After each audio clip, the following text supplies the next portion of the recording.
Bom, e o Brasil inteiro ficou muito triste, é uma comoção realmente nacional. Desde a última quinta-feira, com a notícia da morte da jornalista e apresentadora Glória Maria, ela que também era repórter da TV Globo, havia sido diagnosticada com câncer de pulmão ainda em 2019. Na época, o tratamento com a imunoterapia teve sucesso, mas depois o tumor se espalhou para o cérebro.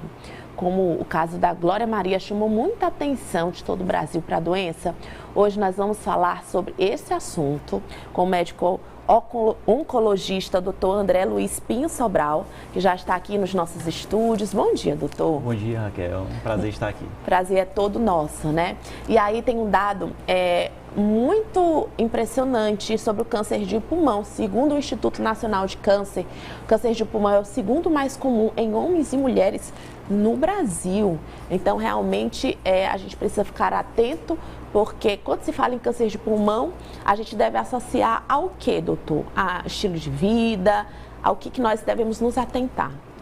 Bom, câncer de pulmão, sem dúvida, é um dos tumores mais frequentes no mundo, né? Então, é importante a gente contextualizar isso, né? No mundo são mais de 2.200.000 casos por ano. É o segundo tumor mais comum no mundo, mas é o tumor que mais mata pessoas no mundo inteiro, né? Então, realmente, tem uma importância muito grande para a nossa sociedade, para a população como um todo. Quando a gente fala de câncer de forma geral, né, a gente sabe que não existe uma causa específica, uma causa única, mas fatores de risco. Perfeito. Né? São situações em que a exposição a fatores ambientais, na grande maioria dos casos, leva ao maior risco do câncer. No caso do câncer de pulmão, a gente sabe, né, que já é um conhecimento muito disseminado, que o cigarro é, sem dúvida nenhuma, o fator mais importante, o fator de risco mais importante. Cerca de 80% a quase 90% dos tumores de pulmão estão relacionados diretamente com o cigarro. Sendo essa a principal causa do desenvolvimento do câncer de pulmão. Doutor E André, a segunda causa é o tabagismo passivo. Ou seja, a pessoa que não fuma, mas que convive com pessoas que fumam, exatamente. Olha aí, eu queria abrir já um parêntese, porque a gente tem visto, né, principalmente entre os jovens, por mais que tenha sido feito um alerta já sobre os cigarros eletrônicos, né, a gente ainda vê, e ainda é uma cultura mesmo, como se isso fosse super bacana, super legal, descolado, bonito, né, e com realmente um aroma diferente. Ele tem cheiros de baunilha, são cheiros hortelã, então aparentam não fazer mal. Gostaria de ouvir do senhor e já fazer esse alerta também para quem está nos assistindo sobre os cigarros elétricos. A gente é muito procurado, né? Porque imagina-se que o cigarro eletrônico, por não ter a combustão do cigarro convencional, ele não faria mal para o pulmão, o que não é verdade. Nós sabemos hoje em dia que, apesar de poucos estudos comprovarem a relação direta com câncer de pulmão, o cigarro eletrônico, sim, tem produtos químicos que, quando inalados, eles fazem mal, geram inflamação crônica no pulmão, da mesma forma que o cigarro, da mesma forma que a poluição, que outros produtos químicos inalados. E isso, sem dúvida, pode gerar doenças pulmonares a longo prazo, principalmente quando iniciado nas fases iniciais da vida, na adolescência, os adultos jovens. Então, quanto antes você se expõe a produtos químicos, tanto do cigarro como do cigarro eletrônico, ao longo da vida, isso vai gerar um processo inflamatório crônico no pulmão e, sem dúvida nenhuma, o câncer de pulmão pode aparecer. E para quem também é passivo, para quem fica ali próximo, porque tem gente que diz, não, aqui eu não estou fumando, está tudo certo.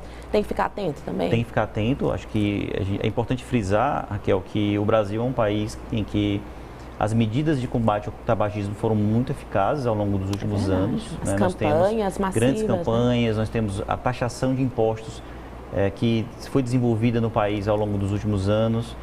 Nós temos as proibições de tabagismo em ambientes fechados. E isso trouxe para nós uma notícia até boa, que é uma diminuição na incidência do câncer, né, ao longo dos últimos anos. Ainda é um tumor que mata muito, ainda é o segundo ou terceiro tumor mais comum, dependendo da região em que a gente está analisando, mas a gente observa essa diminuição, principalmente nos homens, mas infelizmente não nas mulheres. As mulheres fumam mais do que fumavam há décadas atrás. Então, o que a gente observa hoje é uma tendência de diminuição na incidência nos homens e essa tendência não observada em mulheres. Importante que todos parem de fumar. Tá aí. No caso da Glória Maria, né, ela teve esse câncer ainda diagnosticado em 2019. Houve realmente uma melhora e aí realmente nós somos abordados com essa notícia de que infelizmente ela já não está mais entre nós. E aí a gente precisa entender um pouco mais sobre o câncer de pulmão, porque o que caracteriza realmente quem precisa urgentemente procurar um médico, né? É importante a gente saber o seguinte, o câncer de pulmão, como boa parte dos tumores, ele é uma doença de início silenciosa. Olha aí, a maioria das vezes a gente não consegue um diagnóstico nas fases iniciais da doença. Essa é uma pergunta que a gente recebe muito, né? O câncer tem cura? Sim, a resposta é sim. Quando diagnosticado no início, sim, muitos tumores têm cura, inclusive o câncer de pulmão. Mas infelizmente, no caso do câncer de pulmão, sabemos que mais ou menos 70% dos casos já são diagnosticados numa fase mais avançada. Sim. Como sabemos que o cigarro é o principal fator de risco, cerca de 90% dos tumores têm relação direta com o cigarro, o recomendado hoje é que todas as pessoas que são tabagistas ou que foram tabagistas façam um exame de rastreamento, que é uma tomografia a partir dos 50 anos de idade anualmente. E esse exame já se mostrou nos estudos capaz de diminuir a mortalidade por câncer de pulmão. Então a recomendação, claro, a prevenção primária é sempre o ideal, ou seja, tirar o fator de risco, que é o tabagismo como principal, mas aquelas pessoas que já fumaram ou que são fumantes, em primeiro lugar, deixar de fumar, e em segundo lugar, ter um acompanhamento com o seu clínico, pneumologista, para que os exames de diagnóstico possam acontecer no início da doença e o tratamento ser mais eficaz. E quanto ao tratamento, né?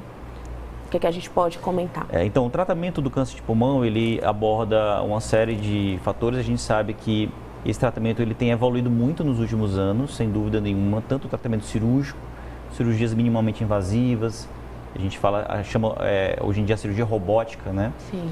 Com auxílio de robô, tratamentos de radioterapia e o tratamento clínico que tem evoluído bastante. Você falou bem da imunoterapia, né? Então, naqueles casos que foi de doenças o caso mais da avançadas, Glória, que são a maioria dos casos, nos últimos anos, principalmente nos últimos 10 anos, foi desenvolvido um tratamento chamado imunoterapia, que tem como foco o estímulo do sistema imunológico.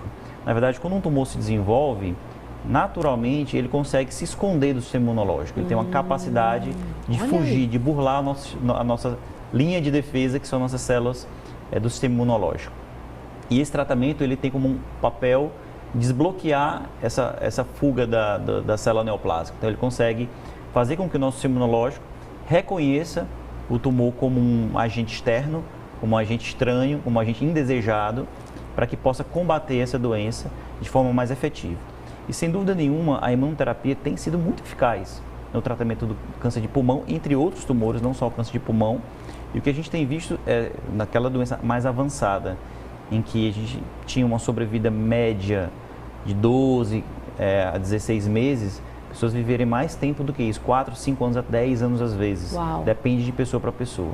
E aí, no caso dele, infelizmente, né, aconteceu do tumor no cérebro, né, isso que pode ser o desenrolar realmente, né, dessa doença, do câncer, mas a gente pode até dizer que ela teve uma sobrevida razoável, então, sim, desde o diagnóstico de 2019. Sim, exatamente. Ela teve um diagnóstico já com doença avançada, né, como a maioria das pessoas que diagnosticam o câncer de pulmão, e uma sobrevida mais longa do que a média, né? Claro que nós gostaríamos de mais do que isso. Sim. Né? Mas um grupo de pessoas que respondem bem à imunoterapia tem essa capacidade de manter essa resposta a longo prazo. Inclusive, temos dados hoje em dia de cura mesmo de uma parcela das pessoas que tinham doença avançada no início e que antigamente não se falava em cura. E hoje talvez 10, 15% das pessoas que respondem muito bem ao tratamento podem sim ser curadas mesmo em doenças avançadas. Então tá aí, né, gente? Se o bem maior que a gente pode ter realmente é a vida, é a saúde, e sempre que a gente quer desejar algo de bom para alguém, no aniversário, por exemplo, a gente diz, muita saúde para você, muitas felicidades, que a gente também possa fazer a nossa parte, que a gente também possa se cuidar. No começo da nossa entrevista falou justamente sobre prevenção, sobre estilo de vida. Então, assim, escolha, falei no começo do programa sobre as nossas escolhas. Então, escolha ter uma vida mais saudável, né? Livre-se dos vícios, procure ajuda.